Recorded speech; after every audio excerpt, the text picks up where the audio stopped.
Hi, I'm Phyllis from southernfrugal.com. This afternoon we're going to cook some oatmeal and cream of wheat together, and I'm cooking a whole bunch in order to freeze it to go in smoothies. That's what I'm doing. So we've got some water boiling here, and I'm going ahead and fixing 4 servings of each, both of cream of wheat, right there, and old-fashioned oatmeal. That's the whole big oats. Okay, so the oatmeal takes 5 minutes to cook, and the cream of wheat takes 2.5 minutes. So we're going to put the oatmeal in first. I'll set my little timer. And of course I put the lid on the pot so the water would boil quicker. So for the oatmeal, I had to work out my math here.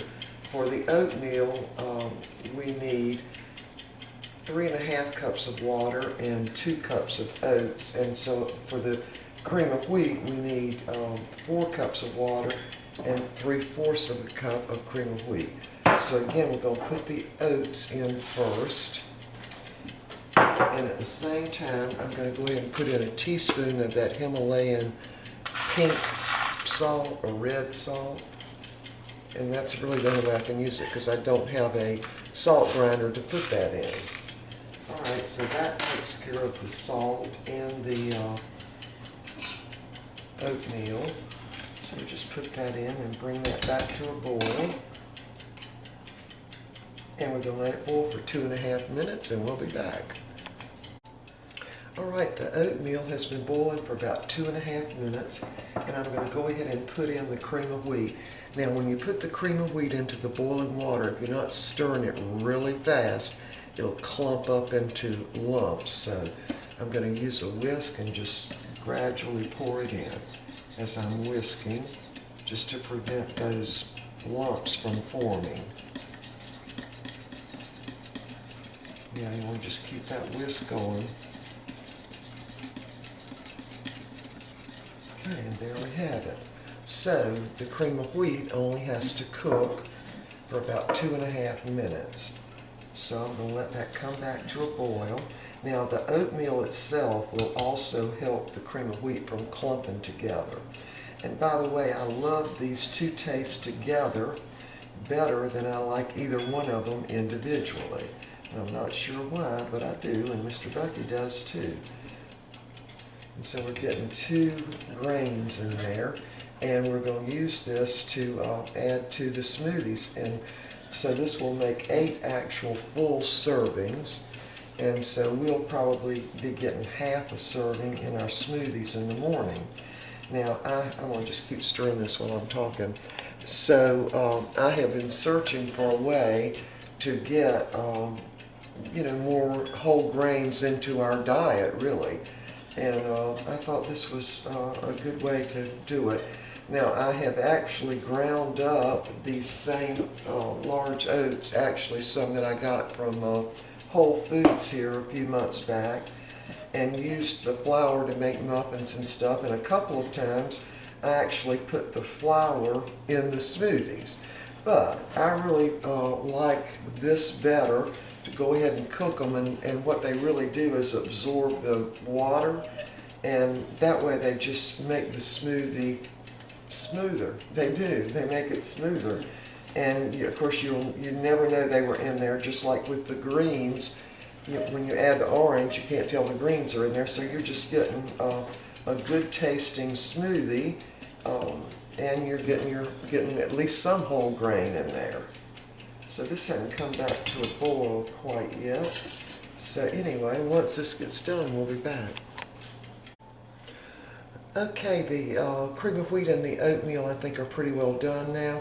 I did go back and add about another 1/4 cup of the cream of wheat, just because I wanted it a little bit thicker than the way it was cooking up. And I did check my math. My math was okay. So that wasn't it, but the directions on the back of these boxes, you'll be making it a little thinner. So I just added a little more cream of wheat to make it thicker. So it's pretty well done now. And what I'm going to do is go ahead and sit this down in a sink of cool water so it will, cool off a lot quicker. And then I'm going to put it in the ice tray. So after it gets cooler, we can do that. We'll be back. All right, we are back, and the oatmeal and cream of wheat mixture has cooled down. It's just barely warm now. So I'm going to go ahead and put it in the ice trays. And I did add an extra 1/4 of a cup of cream of wheat just because I wanted it to be thicker. But otherwise it was made, just by the package instructions. So I'll show you on one of them how I did this before. Is just take my spatula and mash them down in the little ice trays. And I don't spray any oil or anything on the ice trays because once they get super solidly frozen, they'll just pop right out. And what you want to do is make sure that you can see some of these little, well, let me come closer so you can, well, let me bring you closer so you can see what I'm talking about. Make sure that you can see these little sections right here, because if the stuff goes over that, it makes it a little harder to pop them out when you do it that way. So anyway, I should be able to fill up 3 of the ice trays, completely full, and then the 4th ice tray will have about 2/3 in there. Be 2/3 full. And the reason I'm doing it this way rather than just putting it in raw in the smoothies in the morning is because it will be a lot more creamy this way, in the smoothies, and we'll still be getting the nutrition. Plus, if you add it dry, when you put it in the Vitamix, you're going to have to add really a lot more water.